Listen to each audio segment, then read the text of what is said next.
अमेरिकेला व्हायलन्स नवीन नाही, अमेरिकेला पॉलिटिकल व्हायलन्स सुद्धा नवीन नाही. अमेरिकेत लोकसंख्येपेक्षा जास्त बंदुकांची संख्या आहे. देशातल्या आत्महत्यांनी मरणाऱ्या माणसांचं प्रमाण हे रस्ते अपघातात मरणाऱ्या माणसांपेक्षा सुद्धा या देशात जास्त आहे. ट्रम्प यांचा परफॉर्मन्स ते जितके आक्रमक झाले होते मागच्या वेळेस डिबेटमध्ये, त्यापेक्षा त्यांचं उलट यावेळेला सामर्थ्य हेच ठरलं की त्यांनी स्वतःवर बऱ्यापैकी कंट्रोल ठेवला होता. भारतावरती काय परिणाम होतील किंवा ह्यांची परराष्ट्र धोरणं काय असतील, तर मला असं वाटत नाही की ट्रम्प यांच्या मागच्या कारकिर्दीपर्यंत जी काही परराष्ट्र विषयक धोरणं होती त्याच्यामध्ये फार मोठा उलटफेर होईल. आता इतकी हॉरिफिक घटना इतक्या आधीच घडल्यानंतर आता काय उरलंय, तर आता कदाचित एखादं सरप्राईज डेमोक्रेट साईडने येऊ शकेल. सगळ्याची गोळाबेरीज काय आहे, तर मोठा गोंधळ, एक केऑस. लोकांना बंदुकीच्या छायेखालचं जगणं नको आहे.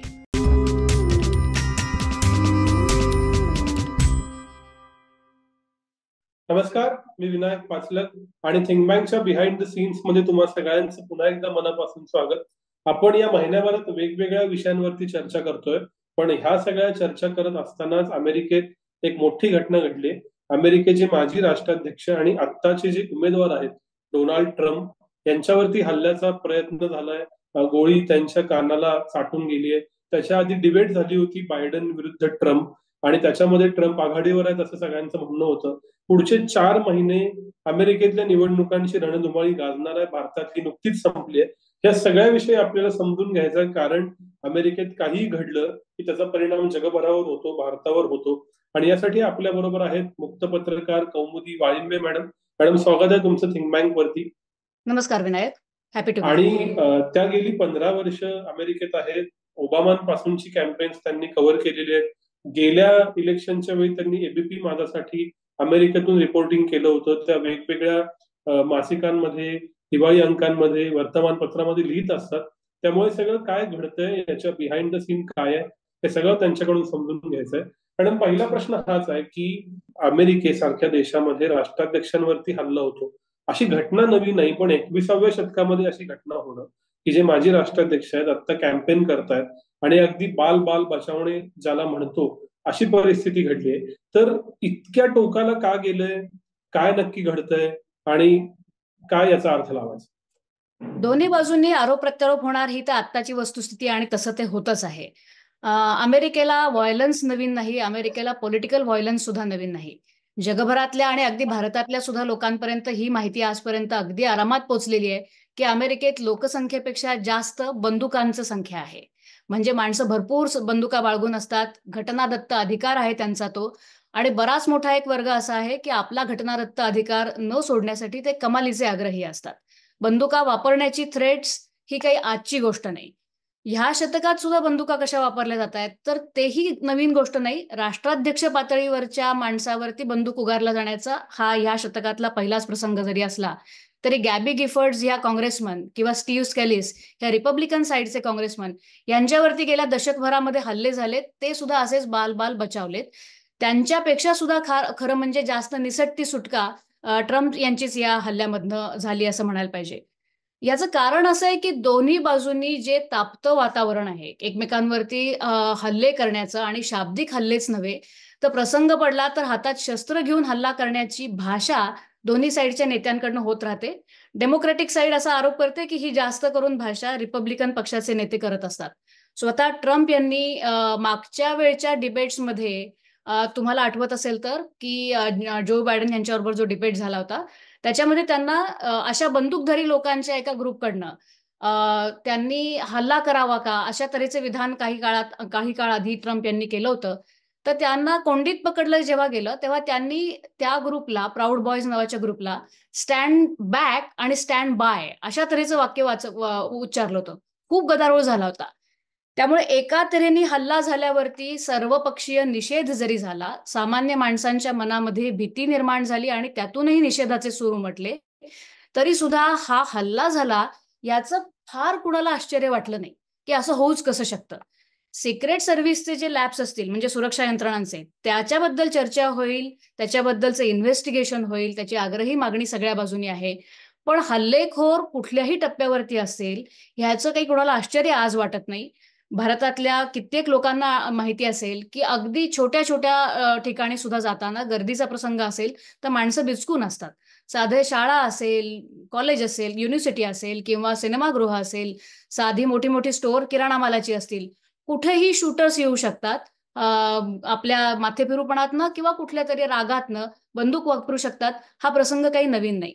राजकीय दृष्ट्या आज घडीला प्रेसिडेन्शियल इलेक्शन सुरू असताना किंवा एवढ्या मोठ्या निवडणुका खालपासून वरच्या पातळीपर्यंत आत्ता वातावरण असताना हा प्रसंग सगळ्यांनाच बहुतेक एक पाऊल मागे घ्यायला लावणारा ठरेल, किमान तशी अपेक्षा तरी आहे. पण हे जे कॅम्पेन आहे हे इतकं हिटेड, असं म्हणतात की अमेरिकेत बऱ्यापैकी लोकांची मतं ठरलेली आहेत आणि रिपब्लिकन आणि डेमोक्रॅट यांच्यामध्ये काही विशिष्ट मुद्दे सोडले तर असं काही 360 डिग्री द्वेषाचं वातावरण नाही, असं निदान आम्ही इथं भारतात पासून समजतो. असं असताना इतका पराकोटीचा द्वेष या वेळेला का तयार झालाय, का दरवेळेला असतो? पराकोटीचा द्वेष हा गेल्या 10-15 वर्षामध्ये निर्माण होत आलेला आहे आणि त्याची कारणं वेगळी वेगळी सांगता येतील. म्हणजे 2008 सालची आर्थिक मंदी, सगळं हाऊसिंग कोलॅप्स आणि त्यातून अर्थव्यवस्था डबघाईला येणं, त्यातून लोकांना निर्माण झालेली हलाखी, अ, त्या 2008च्या आर्थिक मंदीला कारणीभूत असलेलं फार कुणी काही शिक्षापात्र ठरलं असं नाही, शिक्षा झाली नाही. मोठ्या संस्थांना सरकारने सावरून घेतलं. लोकांची हलाखी मात्र लोकांनाच त्यातून काही काही छोट्या-छोट्या योजनांच्या आधारे बाहेर पडावं लागलं. असं म्हटलं जातं, की ओबामा निवडून आल्यानंतर थोड्याफार प्रमाणामध्ये रेसिझम जो लोकांमध्ये मनामधला छुपा असेल तो उफाळला. त्यानंतरच्याही काळामध्ये लोकांच्या मधली अस्वस्थता पूर्णपणे दूर व्हावी, इतकं दृश्य फार बदललेलं नाहीये. बरेच भारतीय अमेरिकेच्या दोन्ही किनाऱ्यांवरती राहतात आणि त्यामुळे भारतापर्यंत येणारं चित्र ह्या दोन्ही किनारपट्टीवरचं असतं, जो आर्थिकदृष्ट्या सुस्थिर भाग आहे. पण अमेरिकेचा एक मधला मोठा टप्पा, ज्याच्यामधून इंडस्ट्रीचे जे जॉब्स होते, ते हळू करत पण तिथून निघून गेलेले आहेत. थोडेफार शिल्लक आहेत, पण त्याचं स्वरूप बदललंय आणि खूप उच्च शिक्षण घेतल्याशिवाय असे जॉब्स त्यांना कदाचित करता पण येत नाहीत. आश्चर्य वाटेल किंवा फारशी माहिती असेल नसेल मला कल्पना नाही, पण अमेरिकन शेती हा सुद्धा काही समृद्ध व्यवसाय राहिलेला नाही आणि शेतकरी संकटात आहे असं नुसतं एक ढोबळ सांगण्यापेक्षा मला असं इथं नमूद करायला आवडेल, की देशातल्या आत्महत्यांनी मरणाऱ्या माणसांचं प्रमाण हे रस्ते अपघातात मरणाऱ्या माणसांपेक्षा सुद्धा ह्या देशात जास्त आहे. म्हणजे जितकी माणसं दरवर्षी रस्ते अपघातात मरत असतील, त्यापेक्षा कितीतरी पटीने जास्त माणसं आत्महत्या करून मरतात. जे व्यवसाय आहेत, की कुठल्या व्यवसायातली माणसं बाबा आत्महत्येचं प्रमाण किती आहे त्यांचं. त्याच्यापेक्षा सुद्धा शेती व्यवसायामध्ये बघितलं, तर शेतीतल्या आत्महत्यांचं प्रमाण इतर व्यवसायांपेक्षा 3.5 पटीने जास्त आहे. आणि नुसतंच तसं नाही, तर मधल्या-अधल्या राज्यांमधली जे 17 राज्य बघितली, तर त्याच्यामध्ये हे प्रमाण इतर व्यवसायांपेक्षा 5 पटीने जास्त होतं. याचाच अर्थ असा, की शेती संकटात आहे. बाहेरचे इंडस्ट्रियल जॉब्स आहेत, ते खूप लोकांच्या हाती उरलेत असं नाही. अ, अस्वस्थतेचं प्रमाण लोकांच्या आणि रेसिझम उफाळून येण्याचं लोकं चटकन सांगू शकत नसले आणि आपल्याला त्या मनोवृत्तीवरती हल्ला करण्याची जरी संधी मिळाली किंवा त्याची टीका करण्याची संधी जरी मिळाली, तरी हे बघितलं पाहिजे, की ही अस्वस्थता येते कुठून-कुठून. त्याचे काही निदर्शक पकडले आपण, तर एक गोष्ट अशी बघता येईल, की जन्मदर जो आहे अमेरिकेमधला आणि तो आणि एस्पेशली मधल्या राज्यांमधला, तो गेली कित्येक दशकं घसरत गेलाय. गेल्या शतकभरामधला नीचांकी जन्मदर आज अमेरिका नोंदवतीये. म्हणजे ती एक माणसाला अशा आकडेवारीवरून काही माणूस आपण कसं वागायचं आणि काय विचार करायचं हे दर क्षणाला ठरवत नसतो. पण एक कुठेतरी जाणवणारी आजूबाजूला भावना असते, की बाबा मी लहानपणी मोठा झालो, मोठी झाले, तेव्हा आजूबाजूला भरपूर आबादीमध्ये राहत होती. किमान तशी मेमरी तरी तशी असते. ते प्रत्यक्षात असेल नसेल तेव्हा गोष्ट वेगळी. भरपूर मुलं-बाळं खेळायला होती. आज मला माझ्या भागात तसं दिसत नाही. ओसाड गावं दिसतात. कशीबशी शेती करणारे शेतकरी दिसतात. इंडस्ट्रियल जॉब आहेत, नाहीत कुणास ठाऊक. बाकीचा सगळा देश आर्थिक समृद्धीच्या एवढ्या गप्पा मारतो, पण माझ्या वाट्याला कितपत येतंय, हे मला माझ्या ताटात काही फारसं दिसत नाही. माझ्या शेतात काही फारसं दिसत नाही. मागच्या पिढीला जो काही उत्कर्षाची संधी दिसत होती, ती आज मला माझ्या मुलाबाळांबद्दल खात्री वाटत नाही, की ती तेवढा उत्कर्ष माझ्या मुलाबाळांच्या आयुष्यामध्ये त्यांना दिसेल. हे सगळे जे वेगवेगळे घटक असतात, ते माणसाला शेवटी कुठेतरी प्रवृत्त करत असतात की एक वेगळं काहीतरी करून बघितलं पाहिजे. हीच अस्वस्थता ट्रम्प यांच्या 2016 सालच्या कॅम्पेनमध्ये त्यांना बरोबर टिपता आली होती. ती लक्षात आलेली नाहीये का दोन्ही साईडच्या पॉलिटिशियन्सना? तर लक्षात आलेली आहे. पण त्याच्यावरती मार्ग काय सुचवायचा हे पठडीबद्ध राजकारण्यांना आजपर्यंत नेमक्या भाषेत लोकांना सांगता आलेलं नाहीये. आणि ट्रम्प ते नेमक्या भाषेत लोकांना कसं सांगायचं ह्याची अजिबात फिकीर बाळगत नाहीत. ते लोकांच्या मनातल्या अस्वस्थतेला बरोबर टॅप करतात. ते त्याला आवाहन करतात. आणि त्याच्यानंतर प्रोग्राम काय आहे आपला, हे वेगवेगळ्या वेळेला वेगवेगळ्या जी स्लोगन जिथं-जिथं लोकांना ऐकायला बरी वाटत असतील, ती स्लोगन्स दिलेली असतात.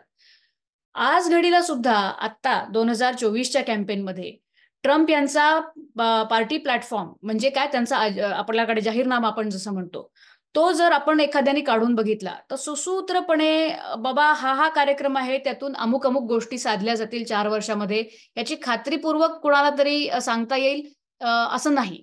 पण तरीसुद्धा लोकांना आवडणाऱ्या सगळ्या गोष्टी त्याच्यामध्ये नक्की आहेत, की बाबा हे झालं तर काहीतरी फरक पडेल. तर अशी वेगवेगळ्या कारणांमुळे येणारी जी अस्वस्थता असते, त्यातून बंदुकांचा वाढलेलं प्रमाण म्हणजे अमेरिकेत बंदुका वाढल्या आहेत आणि भरपूर आहेत हे आपण मगाशी बोललो. पण वाढल्यात म्हणजे किती वाढल्यात? तर एक आकडेवारी अशी आहे, की अमेरिकेतलं गन मॅन्युफॅक्चरिंग आणि इम्पोर्ट्स हे गेल्या 10 वर्षात सातत्याने दरवर्षी 10% इतक्या प्रमाणामध्ये वाढलेलं आहे. एक्सपोर्ट्स तेवढेच आहेत बंदुकांचे. पण म्हणजे देशात राहणाऱ्या बंदुकांचं प्रमाण वाढलेलं आहे. एका बाजूला तापतं वातावरण दोन्ही बाजूनी. कुणीतरी अडवून धरतंय आपली प्रगती अशा तऱ्हेची भावना आणि प्रत्यक्ष आयुष्यामध्ये असलेलं औदासिन्य असेल किंवा खरोखरीचीच निकड काही ज्या निर्माण झालेल्या असतील जगण्याच्या, त्यातून असा प्रकार घडला, तर ते काही आता लोकांना आश्चर्य वाटण्याचंही बंद झालं. हे सगळं दबक्या आवाजात का विना वेगवेगळ्या वेळेला बोललं अमेरिकेत जात असताना निदान त्या माध्यमातून दिसतं थोडं इथून बघितल्यावर. पण याची जी परिणिती आहे थेट हल्ला करायचा, याचं तात्कालिक कारण ही झालेली पहिली प्रेसिडेन्शियल डिबेट. त्यात बायडेन यांना पुरेसं प्रतिनिधित्व करता आलं नाही असं असं मानलं जातं, असं असणार ओव्हरऑल ट्रेंड. आणि मग आता ट्रम्प परत जिंकतातच आहेत असं वाटलं ना, मग एक्स्ट्रीम स्टेप उचलूया असं काही झालंय. असं आत्ता तरी वाटत नाही. आणि दोन्ही बाजूनी काहीतरी खुसफुसत्या आवाजामध्ये काही जरी आत्ता बोलणं सुरू केलं असलं, तरी जाहीर भूमिका तरी लोकांची आणि राजकीय पक्षांची सुद्धा अशी आहे, की थेट एकमेकांवरती आरोप ह्या तऱ्हेचे केले गेलेले नाहीयेत. किंवा जे कोणी थोडा माहिती घेऊन किंवा विचार करून दोन्ही बाजूनी बोलणारे लोकं आहेत, तेही आत्ता असं म्हणत नाहीयेत, की बाबा अशी तऱ्हेचं काही घटना त्याच्यामागे असेल. जो लोन वुल्फ म्हटला जातोय, म्हणजे जो तरुण मारला गेला, त्याची माहिती कितीही काढली आत्तापर्यंत आणि एफबीआयने आता त्याचा फोन क्रॅक केलाय. आता आपण बोलताना आत्तापर्यंत एवढीच तरी इन्फॉर्मेशन असली, तरी त्यांना अजूनही मोटिव्ह सापडलेले नाहीये. म्हणायलाच गेलं तर हा जो कोणी हल्लेखोर होता, तो रजिस्टर्ड रिपब्लिकन आहे. म्हणजे इथे मतदारांना स्वतःची नोंदणी करतानाच आपला पक्ष कुठला हे जे नोंदवावं लागतं. तर तो मुलगा रिपब्लिकन आहे 20 वर्षाचा जो आहे तो. त्यांनी 2-4 वर्षापूर्वी अगदी एक फुटकळ रक्कम एका डेमोक्रॅट लिनिंग ग्रुपला दिलेली होती. त्यामुळे त्यातही विरोधाभास आहे. त्यामुळे हल्लेखोराची माहिती किंवा त्यांनी कुणाबरोबर काम केलं किंवा त्यांनी कुणाकुणाशी संधान बांधलं होतं का, ह्याची कॉन्क्रीट इन्फॉर्मेशन जेव्हा हाती येईल, तेव्हा असा ह्याचा संबंध काही त्या डिबेटशी जोडला जातो का, हे बोलता येईल. आत्ता त्याविषयी बोलणं हे adding into speculation, adding into conspiracies मला नाही वाटत आत्ता आपण त्या टप्प्यावरती गेलं पाहिजे. आपण हा हल्ल्याचा तात्कालिक मुद्दा बाजूला ठेवला तरी ट्रम्प आणि बायडेन यांची जी पहिली डिबेट झालेली आहे त्याचं विश्लेषण तुम्ही कराल? खरंच कसं कराल? खरंच बायडेन हे त्याच्यात म्हातारे वाटले का? उत्तर देऊ शकले नाहीत का? आणि मग त्यांच्या वेगवेगळ्या क्लिप्स फिरतायत, त्या डीप फेक आहेत का खऱ्या आहेत हे भारतात बसून तरी समजत नाही. काय नक्की घडतंय तिकडं? हा डिबेट जगाने पाहिला विनायक आणि जगाने आपापली मतं त्याच्यावर बनवलेली आहेत. पण हेही गोष्ट सत्य आहे, की एक पहिली गोष्ट आणि लिटल ऑड गोष्ट नेहमीच्या इलेक्शन सीझन च्या दृष्टीने विचार करता, की this was a premature time of a debate. Generally त्या पार्टीचं कन्व्हेन्शन पार पडलं. म्हणजे काय असतं, की कन्व्हेन्शन होईपर्यंत प्रिझम्प्टिव्ह नॉमिनी असतात. म्हणजे त्यांनी डेलिगेट्स जिंकलेले आहेत. ही जी प्रोसेस आहे सगळी इलेक्शनची, त्याच्यामध्ये प्रायमरीज जिंकल्या जरी असल्या, कॉकसेस जिंकलेले जरी असले, तरी तुम्ही प्रिझम्प्टिव्ह नॉमिनी मानले जाता. म्हणजे आता प्रस्तावित उमेदवार. त्याच्यावरती शिक्कामोर्तब हे कन्व्हेन्शनमध्ये होतं. आणि कन्व्हेन्शन झालं, की मग आता हे अधिकृत उमेदवार ह्या पार्टीचे आहेत, त्यांच्यामधली डिबेट्स म्हणून पुढे काय ज्या वेळेला ठरतील त्याप्रमाणे कधी 1, कधी 2, कधी 3 असे डिबेट्स होतात. दिस वॉज अ प्रिमॅच्युअर डिबेट. ते तसं का घडलं हेच लोक आधी बुचकळ्यात होते. बऱ्याच मोठ्या प्रमाणामध्ये खरं म्हणजे गोईंग इन टू डिबेट्स असं वाटलं होतं की बरेच लोक ह्या गोष्टीपासून ट्यून आउट झालेले आहेत.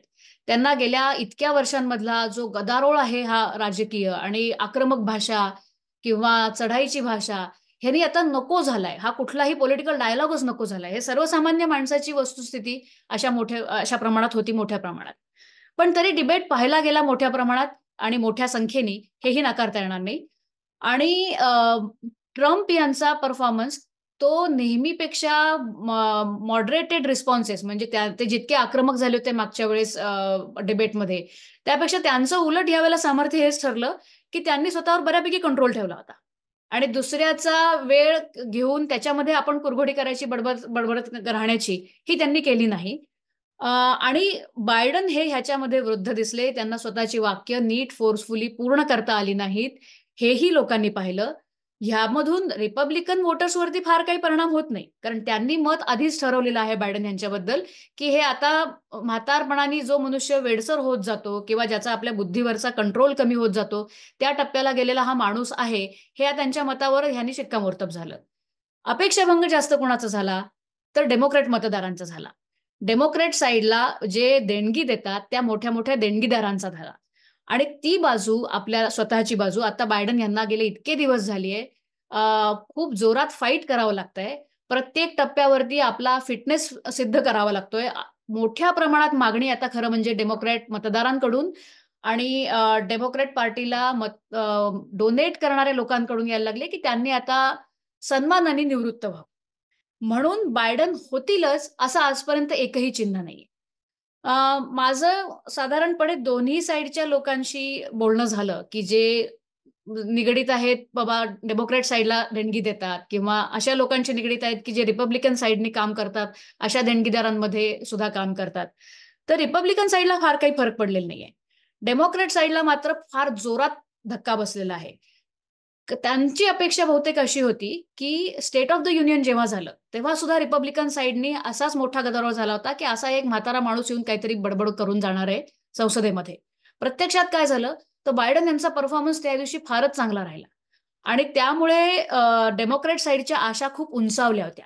त्यांनी स्टेप असाइड करावं, ही जी मागणी गेल्या काही काळात दबक्या आवाजात होत होती, ती त्यानंतर काही काळ शमली होती. मात्र ह्या पहिल्या डिबेटनी ती पुन्हा एकदा खूप जोरात उफाळून आली आहे. जाहीरपणे लोक म्हणजे आता नॅन्सी पेलोसी ज्या आत्तापर्यंत काँग्रेसच्या स्पीकर होत्या. म्हणजे एका बाजूनी डेमोक्रॅटिक पक्षाच्या प्रेसिडेंट नंतरच्या महत्त्वाच्या नेत्या होत्या, अधिकृतपणे इलेक्टेड ऑफिशियल्समध्ये. त्यांनी सुद्धा आता असं हे सूचित करून पाहिलं, की हा निर्णय त्यांनी स्वतः घ्यायचा आहे बायडेन यांनी, की काय करावं. म्हणजे याचा अर्थ असा आहे, की त्यांनी सन्मानाने निवृत्त व्हावं. जॉर्ज क्लूनी जे अभिनेते जगभरात लोकांना माहितीये, जुलिया रॉबर्ट्स, तर हे दोघं जण आणि हॉलिवूडमधले कित्येक सेलिब्रिटीज हे प्रामुख्याने त्या भागामध्ये जो टेक भाग आहे, सिलिकॉन व्हॅलीचा किंवा इन्फ्लुएन्सर्स हे असू शकतात, मोठे-मोठे सेलिब्रिटीज. तर आपलं सेलिब्रिटी पद वापरून जे डेमोक्रॅट पार्टीसाठी मोठ्या प्रमाणामध्ये निधी गोळा करत असतात. जॉर्ज क्लूनीनी न्यूयॉर्क टाइम्समध्ये एक ऑप लिहिलं आणि सांगितलं, की माझे हिरो आहेत बायडन, पण त्यांनी आता स्टेप असाइड करावं. आत्ताच्या घडीला डेमोक्रॅट साइडला, बायडन साइडला ही अजिबात चांगली सिच्युएशन नाही.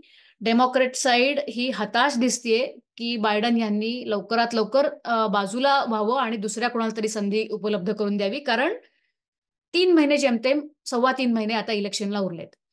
अशा काळामध्ये नवीन कॅन्डिडेट स्पर्धेमध्ये येऊन ट्रम्प यांच्या विरोधामध्ये निवडणूक जिंकण्यापर्यंत तारू आता कसं न्यायचं? हे संकट त्यांना जाणवतंय. बायडन यांच्या साइडला मात्र अजून ह्याचा काही परिणाम दिसत नाही. अशा काही घटना घडत असल्या की भारतीयांना एक स्वाभाविक कुतूहल असतं की भारतीय वंशाचे कोण कोण या स्पर्धेत आहेत. आता एक बातमी आली की ट्रम्प यांचे जे व्हाईस प्रेसिडेंट पदाचे उमेदवार असणार आहेत त्यांच्या पत्नी भारतीय वंशाच्या आहेत. असं म्हणतात की जर का बायडन यांना बाजूला केलं गेलं किंवा ते स्वतः बाजूला झाले तर कमला हॅरिस यांना संधी दिली जाऊ शकते. तर भारतीय नागरिक, भारतीय वंशाचे नागरिक ह्या सगळ्यांच्या दृष्टीनं ही कशी निवडणूक असती, ते किती मॅटर करतात, काय घडतं नक्की? भारतीय नागरिक किती मॅटर करतात तर ते खरं म्हणजे प्रभावाच्या दृष्टीने म्हणजे आपल्याला दिसणाऱ्या नावांमध्ये ते आपल्याला जाणवतं की पार जेडी व्हॅन्सची बायको भारतीय वंशाची आहे किंवा कमला हॅरिस तर आहेतच. परंतु मतदार टक्का हा फार काही नाही. मतदार टक्का हा 0.5% सुद्धा जेमतेम अमेरिकेच्या एकूण मतदारांमध्ये भारतीय वंशाच्या नागरिकांचा आहे. देणगीदारांमध्ये सुद्धा आपण खूप कमी शक्ती असलेले देणगीदार आहोत. आपल्या आपल्या बाजूने आता गेल्या दशकभरात एस्पेशली भारतीय वंशाचे नागरिक मोठ्या प्रमाणात देणग्या गोळा करण्यामध्ये आघाडी घ्यायला लागलेत किंवा पुढाकार घ्यायला लागलेत हे दिसून येतं. पण आता ही इलेक्शनच जर बघितली 2024चं इलेक्शन सायकल, तर जवळपास असा अंदाज आहे की $16 बिलियन ह्या इलेक्शनमध्ये खर्च केले जातील.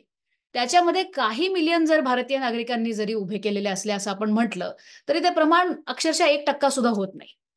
त्यामुळे भारतात बसणाऱ्या भारतीय नागरिकांच्या दृष्टीने सुद्धा कोणीतरी भारतीय त्या सगळ्या प्रभावळीत असणं ही आनंदाची गोष्ट असते, दिलासादायक असते. किंवा इथल्या सुद्धा भारतीय नागरिकांच्या दृष्टीने ती तशी असते की बाबा आपला माणूस तिथे आहे. कमला हॅरिस असतील किंवा आता उषा व्हॅन्स असतील. त्या पत्नी आहेत जेडी व्हॅन्स यांच्या. तसं बघायला गेलं तर ओबामाच्या ऍडमिनिस्ट्रेशनमध्ये आतापर्यंतचे सर्वाधिक जास्त भारतीय वंशाचे नागरिक जवळपास 150च्या आसपास संख्येने असतील की ते वेगवेगळ्या पदांवरती उच्च पदांवरती काम करतायत. त्यामुळे भारतीयाच्या दृष्टीने किंवा भारतीय नागरिकांच्या दृष्टीने अशी काहीतरी पिवोटल काहीतरी गोष्ट होतीये असं मला तरी वाटत नाही. अ, एक गोष्ट कबूल केली पाहिजे की केली पाहिजे म्हणण्यापेक्षा ती चांगली गोष्ट आहे. म्हणजे काही मी नाईलाजाने कबूल करते असं मानून घेऊ नका. मी आनंदानेच सांगते ते, की जे अ, वांशिक अल्पसंख्य ह्या देशामध्ये आहेत, त्याच्यामध्ये भारतीय नागरिकांची कामगिरी ह्या राजकीय क्षेत्रामध्ये ही नक्की चमकदार आहे. पण संख्याबळ अजून कमी आहे किंवा अजून आर्थिक बळ कमी आहे ओव्हरऑल सगळ्या देशाचा विचार करता. म्हणून अजून आपला प्रभाव क्षेत्र खरोखरीचा प्रभाव पॉलिसीजवरती प्रभाव पाडतील किंवा देशाचं अचानक इलेक्शनची काहीतरी डिरेक्शन बदलतील असं अजून जरा आपण बॅकफुटला आहोत. अजून जरा आपल्याला काही काळ जावा लागेल. अजून एक संपूर्ण जगाला माहित असणारं नाव हे बराक ओबामांचं असतं आणि त्यांच्या पत्नी मिशेल ओबामा यांचं असतं. त्यांचं पुस्तकही जगभरात गाजलेलं आहे. अशी एक चर्चा आहे की मिशेल ओबामा यांना या स्पर्धेत उतरवलं जाईल. तर त्यांना उतरवलं जाईल का? त्यांना काय फरक पडेल? काय चर्चा? मिशेल ओबामांचं नाव बराच काळ चर्चेत आहे ही गोष्ट तर उघड आहे. पण मला असं वाटतं की ट्रम्प यांच्यावरती झालेल्या हल्ल्याने गणित बदललंय. म्हणजे जी चर्चा गेल्या शुक्रवार शनिवारपर्यंत होती बायडन यांनी बाजूला व्हावं याची, ते गणित सुद्धा आता ट्रम्प यांच्यावरती झालेल्या हल्ल्यामुळे कसं बदललंय ह्याचा दबका अंदाज डेमोक्रॅट साईडचे सुद्धा लोक घेत आहेत. की आता आपल्या उमेदवाराच्या मागे ठामपणे उभं राहायचं म्हणजे ज्याला डबलिंग डाऊन म्हणतात तसं करायचं का आता आपण आपला उमेदवार मागे घेतला बायडन यांना बाजूला बसवलं किंवा त्यांनी स्वतःहून घेतलं तर हा अजून एक वीकनेस समजला जाईल का असंही बघितलं जातं. एका बाजूला ट्रम्प यांच्यामध्ये त्यांचे व्यक्तिगत किंवा राजकीय जे काही गुणदोष असतील त्यासहित सुद्धा आता इव्हन गोळीबाराच्या अशा घटनेमधनं वाचलेला उमेदवार म्हणजे त्यांच्या बाजूचे जे मतदार आहेत त्याच्यामध्ये त्यांचं स्थान प्रचंड प्रमाणामध्ये वाढलेलं आहे. म्हणजे जे इव्हॅन्जेलिकल किंवा थोडाही देवावर विश्वास ठेवणारे असे त्या बाजूचे एक मोठा घट्ट मतदार वर्ग जो असतो त्यांच्या दृष्टीने तो म्हणजे परमेश्वरांनी वाचवलेला दूत आहे त्यांना आणि तो त्यांच्या सगळ्या उत्थानासाठी त्यांची परिस्थिती बरी करण्यासाठी पाठवलेला उमेदवार. आणि असा राजकीय बळ वाढलेला उमेदवार समोर असताना आता आपण उमेदवार बदलाची चर्चा करायची का? कन्व्हेन्शन 1 महिन्यावरती आलेलं असताना आणि बायडन यांना प्रायमरीजमध्ये कॉकसेसमध्ये म्हणजे आतापर्यंत जी पक्षाची प्रोसेस आहे त्याच्यामध्ये बऱ्यापैकी लीड आणि कम्फर्टेबल म्हणजे ही इज अ प्रिझम्पटिव्ह नॉमिनी ते झालेलं असताना बदलायचं का ह्याचा पुनर्विचार मोठ्या प्रमाणामध्ये त्याही पक्षामध्ये सुरू आहे. मिशेल ओबामांच्या बद्दल तुम्ही थेट प्रश्न विचारलात तर त्याच्यामध्ये गणित थोडं असं आहे की आता ट्रम्प यांची उमेदवारी जास्त कदाचित त्यांच्या मतदारांमध्ये बळकट झालेली असताना आता मिशेल ओबामांसारखं राजकीय दृष्ट्या आतापर्यंत अननुभवी असलेलं जे व्यक्तिमत्व आहे ते इलेक्शनमध्ये उतरवलं तर त्याचे अर्थ काय काढले जातील किंवा ते लोकांना मान्य होईल का? आणि मग जर काही पॉलिटिकल कॅपिटल असेलच तर ते यावेळी वापरायचं का ते पुढच्या वेळेसाठी राखून ठेवायचं हाही खरोखरी असा इतपत स्वार्थी विचार त्याही करू शकतील त्यांचे सल्लागारही करू शकतील.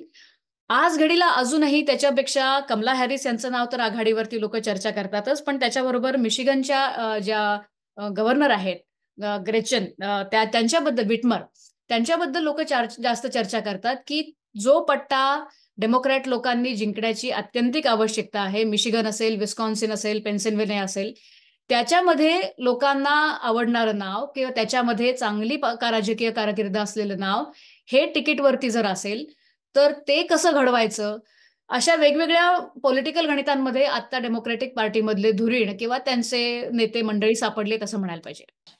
भारतातल्या लोकांना, विशेषतः भारतातल्या नॉलेज इकॉनॉमीत आयटी क्षेत्रात असणाऱ्या लोकांना एक कळीचा प्रश्न असा असतो की ही निवडणूक कशी पुढे जाईल आणि त्याचा परिणाम म्हणून जो कोणी सत्तेवर येईल त्याचं परराष्ट्र धोरण कसं असेल, H1B व्हिसांबाबतीत, ग्रीन कार्ड बाबतीत आणि त्याचा होणाऱ्या इथल्या उद्योगांच्या परिणामांबाबतीत. कारण कित्येक इथले जे आयटी कंपन्यात काम करणारे लोक आहेत यांचे प्रोजेक्ट तिथल्या स्थिर अस्थिरतेवर अवलंबून असतात. तर या दोघांचीही परराष्ट्र धोरणाबद्दलची मतं काय आहेत? मेक अमेरिका ग्रेट अगेन नंतर खूप जणांना परत यावं लागलं होतं, त्यांच्या तिथल्या जॉबवरती मर्यादा आल्या होत्या. कोविड नंतरही घडलं होतं. 2 शॉक नंतर तिसऱ्या शॉकला भारतीय तयार आहेत का याच्याबद्दलही शंका आहे. तुम्हाला काय दिसतं? ट्रम्प यांनी आपली ह्याच्या आधीची भूमिका जी होती त्यापेक्षा ते आता थोडंसं वेगळी भूमिका घेतलेली आहे. हे भारतीय माध्यमांमध्ये सुद्धा मला असं वाटतं पुरेशा प्रमाणामध्ये पब्लिश झालं असेल, की इथे जे उच्च शिक्षणासाठी आले त्यांना तातडीने ग्रीन कार्ड पर्यंतचा रस्ता आपण खुला करून देऊ, अशा तऱ्हेची घोषणा त्यांनी केली आहे. मात्र ह्याचा डायरेक्ट त्यांच्या मतदारांवरती काही परिणाम होणार नसला, कारण हे ग्रीन कार्ड मिळणार आहे किंवा ते आपल्या लोकांना ग्रीन कार्ड मिळावं अशी इच्छा असणारे किती लोक त्यांचे मतदार आहेत याच्याबद्दल काही म्हणजे आकडेवारी काही ठाम सांगता येत नाही. भारतावरती काय परिणाम होतील किंवा ह्यांची परराष्ट्र धोरणं काय असतील, तर मला असं वाटत नाही की ट्रम्प यांची मागच्या कारकिर्दीपर्यंत जी काही परराष्ट्र विषयक धोरणं होती त्याच्यामध्ये फार मोठा उलटफेर होईल आणि बायडन यांची जी आहे त्याच्याही मध्ये काही फार मोठा उलटफेर होईल याची आत्ता तरी काही शक्यता नाही. इथल्या इलेक्शनच्या दृष्टीने आता हे मुद्दे चर्चेला सुद्धा नाहीयेत. फार फार तर इथपर्यंत चर्चेला आहेत इथल्या मतदारांमध्ये की कोण वॉर घडवेल का नाही घडवेल. बायडन यांनी गेल्या काही काळामध्ये परराष्ट्र भूमीवरती असलेले कुठलेही अमेरिकन सैनिक म्हणजे पाठवलेले नाहीत. ते काढून घेताना डिबॅकल झालं होतं अफगाणिस्तानमधनं, तेवढं त्यांना ते एक स्वतःची दुष्कीर्ती आता बाजूला ठेवता आलेली आहे. आणि जे युक्रेनमध्ये वॉर सुरू आहे त्याच्याबद्दलची चर्चा खूप मोठ्या प्रमाणात आहे, कारण की ट्रम्प यांनी वारंवार भूमिका घेतलेली आहे की हे युक्रेनमधलं युद्ध हे काहीतरी एक खोटं नाटं युद्ध सुरू आहे, हा केवळ खूप मोठा एक भ्रष्टाचाराचा प्रकार आहे आणि तो मी सत्तेत आल्यावरती पहिल्या दिवशी किंवा पहिल्या महिन्यामध्ये त्याचा जी काही तड लावायची ती लावेल. लोकांना त्याची चिंता कदाचित वाटली तर थोडी जास्त वाटते, कारण की ट्रम्प म्हणतात तीही बाजू पूर्ण सत्य आहे का, की बाबा युक्रेनमधलं युद्ध हे खरोखरी अमेरिकेने अंग काढून घ्यावं, पैसेही पाठवू नयेत, इथपर्यंत टोकाची ती स्थिती आहे की नाही याच्याविषयी धाकधूक मतदारांच्या मनात जास्त आहे. मला भारतीय अमेरिकनांच्या मनामध्ये ट्रम्प यांच्या परराष्ट्र धोरणाविषयी खूप धास्ती आहे की नाही, असं मला वाटत नाही तसं आहे, कारण की त्यांना ट्रम्प यांची धास्तीच जास्त आहे. मला ह्याची कल्पना आहे की अनेक भारतीय मतदारांमध्ये म्हणजे इथल्या भारतीय अमेरिकन वंशाच्या मतदारांमध्ये ट्रम्प यांची पॉप्युलॅरिटी भरपूर आहे. पण ते मतदानामध्ये अजूनपर्यंत कधीही ट्रान्सलेट झालेलं नाहीये.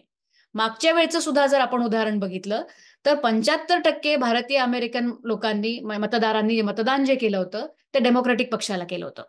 ट्रम्प यांनी तो टक्का वाढवत नेलाय, पण अजूनही मेजॉरिटी भारतीय अमेरिकन मतदार हे डेमोक्रॅटिक पक्षाच्या बाजूने आहे. ही आजची वस्तुस्थिती आहे. भारतात बसून आज ट्रम्प किंवा बायडन ह्या दोघांच्याही परराष्ट्र धोरणाविषयी उत्सुकता वाटणं शक्य आहे, पण ती आता निव्वळ चर्चा राहील किंवा ते आपल्या गप्पा राहतील. ते प्रत्यक्षात लोक आपापल्या सीटमध्ये जेव्हा येऊन काम करू लागतात, तेव्हा ते आधीपेक्षा कुणीही फार काही वेगळं करेल अशी शक्यता नाही. निवडणुकीला अजून 3 महिने आहेत. आपण असं म्हणतो की हळूहळू निवडणुकीत रंग भरले जातात. भारतानं आत्ताच मोठ्या टप्प्याची लोकसभा निवडणूक पाहिली आणि मग क्लायमॅक्स आल्यासारखा येतो. पण आता मात्र ज्याला सर्वाधिक धक्कादायक घटना म्हणावी अशी घटना 3 महिने आधीच घडली आहे. तर पुढच्या 3 महिन्यात अजून काय घडू शकतं, कोणत्या दिशेला वारं वाहू शकतं आणि त्याचे काय परिणाम होऊ शकतात? All bets are off. कारण की ही निवडणूक आपल्याला भारतात बसून लांबून जरी असं वाटत असेल की प्रेसिडेन्शियल इलेक्शन सुरू आहे, तरी खरं म्हणजे ही फार मोठी एक निवडणूक सुरू आहे. वरपासून खालपर्यंतच्या कुठल्या कुठल्या निवडणुका सुरू आहेत. मी एक जस्ट अंदाज सांगते की एकतर अमेरिकेची जी लोकसभा आहे, काँग्रेस, त्याच्या दर 2 वर्षांनी निवडणुका होत असतात आणि त्यामुळे प्रेसिडेंटच्या इलेक्शन बरोबर सुद्धा ती इलेक्शन होत असते. त्यामुळे 435 हाऊस सीटसाठी इलेक्शन होणार आहे त्याच दिवशी नोव्हेंबर 5ला. मोठं सभागृह म्हणजे सेनेट जे आहे, राज्यसभा आपल्या भाषेत सांगायचं तर त्याच्या 1/3 ज्या सीट्स असतात त्या दर 2 वर्षांनी निवडणुकीला आलेल्या असतात. यंदा त्याच्यात 34 सिनेट सीट ज्या आहेत त्याच्यावरती इलेक्शन आहे. त्याच्याबरोबरच 13 गव्हर्नरशिपसाठीच्या म्हणजे 13 राज्यांमध्ये त्याच्या तिथल्या गव्हर्नरची निवडणूक त्याच दिवशी होणार आहे. 44 स्टेट लेजिस्लेटर्स म्हणजे आणि म्हणजे 44 राज्यामधली एकूण 85 सभागृह त्याची सुद्धा निवडणूक त्याच दिवशी होणार आहे. 5 US टेरिटरी मधले सुद्धा त्याच दिवशी निवडणूक आहेत आणि वॉशिंग्टन DC हा अगदी एक छोटासा जो केंद्रशासित प्रदेश आपण म्हणावा असा जो आहे, तिथल्या निवडणुका सुद्धा त्याच दिवशी आहेत. म्हणजे वरपासून खालपर्यंतच्या आपण म्हणूया की कदाचित हजारो जागांसाठीची निवडणूक त्या दिवशी होणार आहे. हे निवडणुकीचं वातावरण सुरू होत गदारोळ सुरू असताना मुख्य फोकस राहतो तो प्रेसिडेंट इलेक्शनवरती. ही गोष्ट खरी आहे आणि त्यामुळेच प्रेसिडेंट लेव्हलवरच्या इलेक्शनमध्ये जो माणूस बाजी मारत असतो किंवा जो माणूस मागे पडत असतो त्याचा परिणाम खालच्या डाऊन बॅलेट सीट्स ज्या म्हणतात त्याच्यावरती होतो. हे नेहमीचा ठोकताळा आहे. ट्रम्प यांच्या काळामधली एक थोडी विलक्षण गंमत अशी आहे की दरवेळेला असं बघितलं जायचं 2016-2018 पूर्वी की साधारणपणे वरच्या तिकिटावरचा म्हणजे प्रेसिडेन्शियल इलेक्शन मधला जो माणूस आघाडी असतो, जो पक्ष आघाडीवर असतो, तो परिणाम साधारणपणे खालच्या सगळ्या सीट्सवरती दिसतो. ट्रम्प यांच्या काळात तसं नाही झालेलं. म्हणजे ट्रम्प इलेक्शन जिंकले जरी किंवा त्यांची पॉप्युलॅरिटी वाढली किंवा त्यांचे मतदार जरी वाढले तरी त्याचा परिणाम खालच्या इलेक्शन्सवरती होतो आणि त्यांच्या पक्षाची माणसं अधिक संख्येने निवडून येतातच किंवा त्यांना त्याची मदत होते, त्यांना फंडरेझिंग मध्ये मदत होते. असं साधारणपणे घडलेलं नाहीये. हे एक आश्चर्यजनक फेनॉमेनॉन आहे. किंवा दुसऱ्या बाजूने असं म्हणूया की स्वकेंद्रित संपूर्ण त्यांचं राजकारण चालत असल्याने आणि दुसरा त्याच्या मधला एक घटक असा असल्याने कारण की एक साधारण टर्म गेल्या काही काळामध्ये प्रचलित आहे इथं की टिरनी ऑफ द मायनॉरिटी. म्हणजे असं की जो मतदार गट हा कमी आहे, मायनॉरिटी आहे त्या पक्षामध्ये, पण तो एक गठ्ठा अमुक उमेदवाराला मत देतोच. म्हणजे असं की 100तले 40 तुमच्याकडे मतदार घट्ट असतील, जो ट्रम्प यांचा बेस साधारणपणे नेहमीच आकडेवारी राहिलेली आहे, तर तो त्या पक्षामध्ये निवडून येतो. पण तो जनरल इलेक्शनला तो उमेदवार गेला की मग मात्र त्याला हार पत्करावी लागते. हा इफेक्ट डाऊन बॅलेट्सवरती होतोय. त्यामुळे ट्रम्प यांच्या प्रचारामध्ये आघाडी जरी घेतली तरी खालची सगळी माणसं त्यांना ट्रम्पच्या प्रती म्हणजे रिपब्लिकन पक्षाच्या उमेदवारांना ट्रम्प यांच्याबद्दल अनादर तर दाखवता येत नाही, त्यांच्यापासून दुसरी भूमिका तर घेता येत नाही. पण कारण मग पक्षामधले जे नेहमीचे मतदार ट्रम्प यांचे ठोक मतदार आहेत ते तुमची साथ सोडतील, मग सगळं पक्षांतर्गत गणित बदलतं. पण ऍट द सेम टाइम त्याच भूमिका घेऊन तुम्हाला जास्त प्रमाणामध्ये निधी उभारणी सुद्धा करता येत नाही सार्वत्रिक निवडणुकीला सामोरं जाताना आणि मग प्रतिपक्षाकडनं हार घ्यावी लागते. तर एवढ्या शेकडो हजारो लोकांचं उमेदवारी ही ट्रम्प यांच्या उमेदवारीवरती अवलंबून असताना ट्रम्प यांची उमेदवारी खालच्या उमेदवारांना किती उपयोगी पडेल किंवा त्यांनी निधी उभारणी जरी मोठ्या प्रमाणात यापुढे केली आणि ते होईल आता असं दिसतंय की हा आत्ताचा झालेला हल्ला आणि त्यातून पुन्हा फंडरेझिंगला मिळालेला जो वेग आहे त्यामध्ये ट्रम्प यांना भरपूर पैसे मिळतील.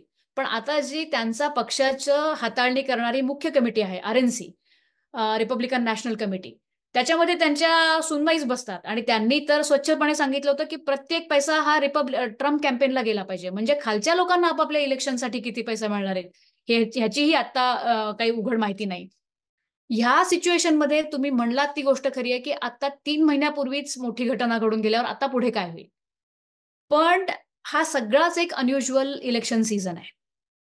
नेहमीप्रमाणे जर हे यथासांग पार पडलं असतं तर दरवेळेला अमेरिकन इलेक्शनमध्ये ऑक्टोबर सरप्राईज नावाची एक गोष्ट असते की कन्व्हेन्शन झालेली असतात, एखाद दुसरं डिबेट पार पडलेलं असतं सप्टेंबरमध्ये देशभरामधल्या वेगवेगळ्या ठिकाणच्या मतपत्रिका निश्चित झालेल्या असतात, प्रिंट झालेल्या असतात किंवा प्रिंटिंगला गेलेल्या असतात आणि मग ऑक्टोबरमध्ये अचानक वेगळं काहीतरी होतं.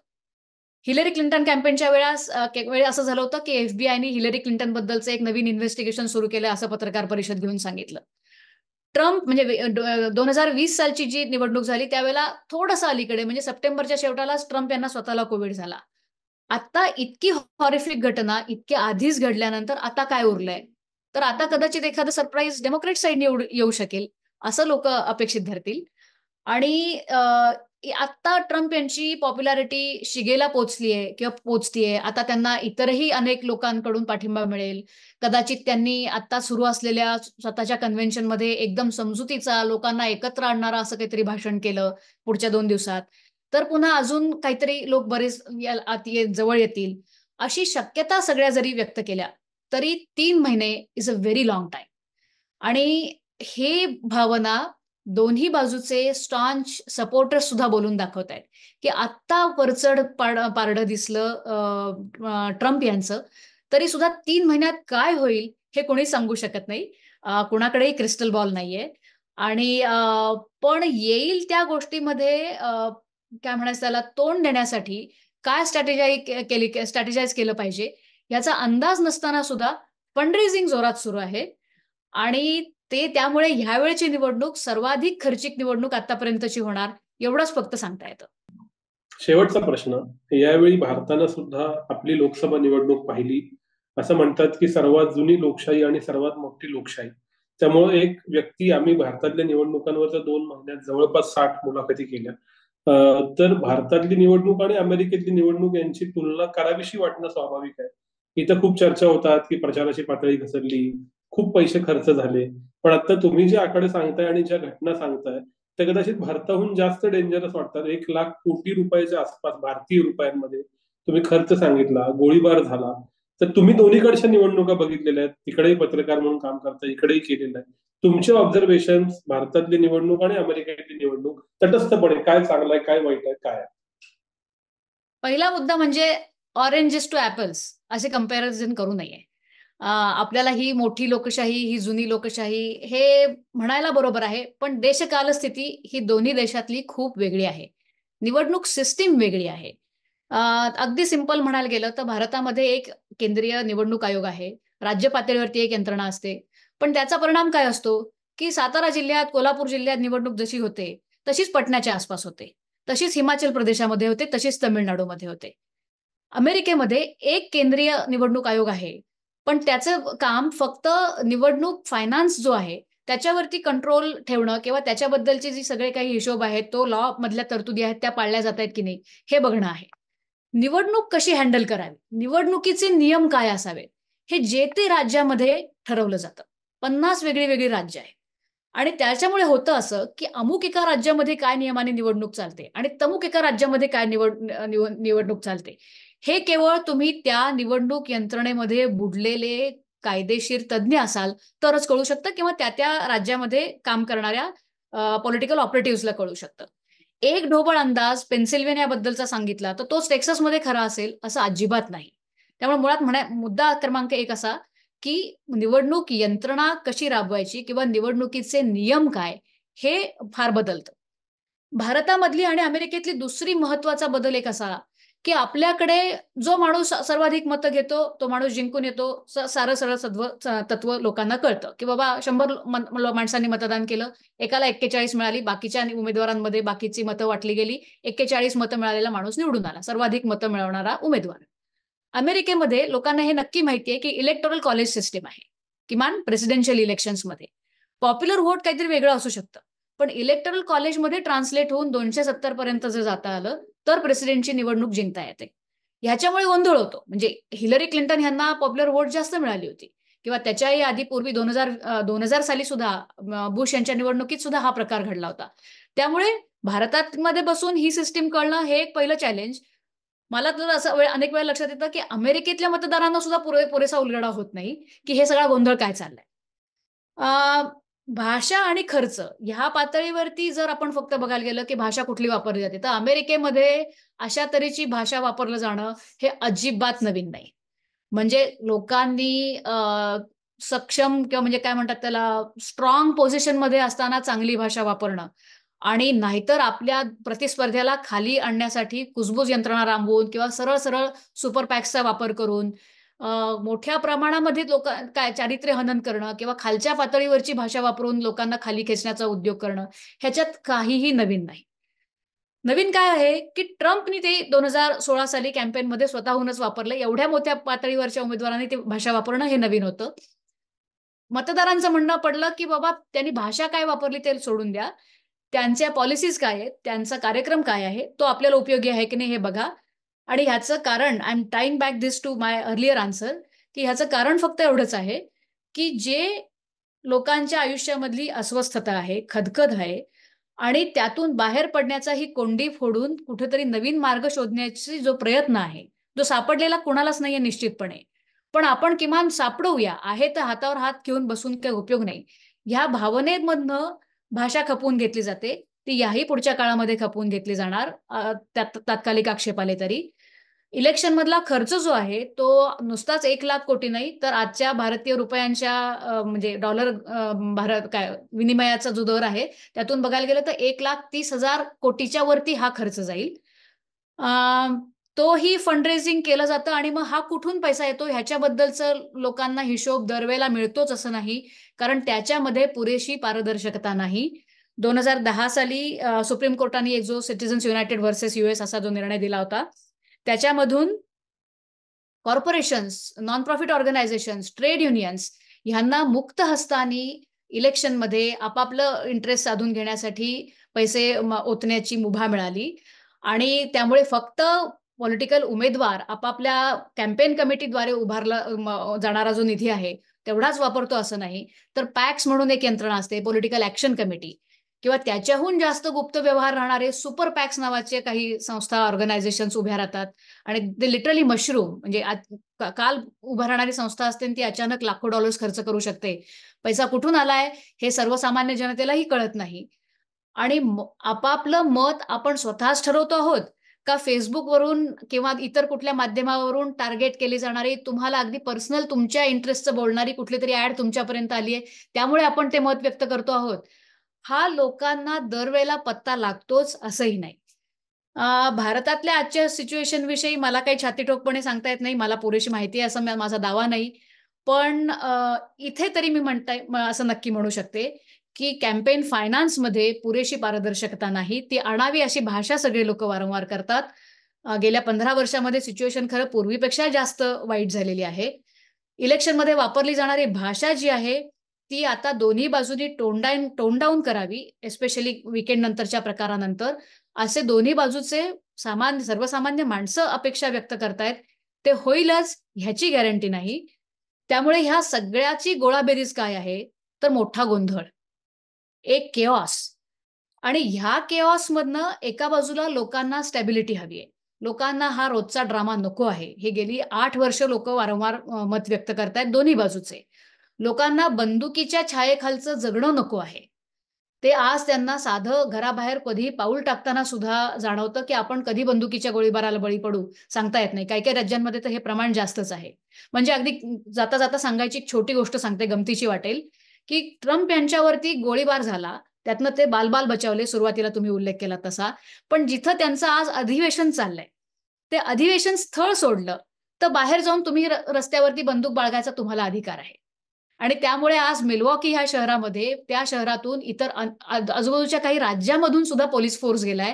कारण शहरामध्ये जर बंदूक बाळगण्याचा अधिकार असलेले लोकं शेकड्याच्या संख्येने जर बंदूक घेऊन खरंच वावरत असतील, तर कोण कधी काय कोण करू शकेल ह्याची कोणाला गॅरंटी देता येते. तर ह्या सगळ्या गोंधळातनं सर्वसामान्य नागरिक खरं बंदुकांवरच्या नियंत्रणाची सुद्धा अपेक्षा बाळगतात. रोजच्या आयुष्यातला ड्रामा कमी व्हावा असे बाळगतात. थोडंसं आर्थिक स्थैर्य अधिक प्रमाणामध्ये लाभावं अशी अपेक्षा बाळगतात.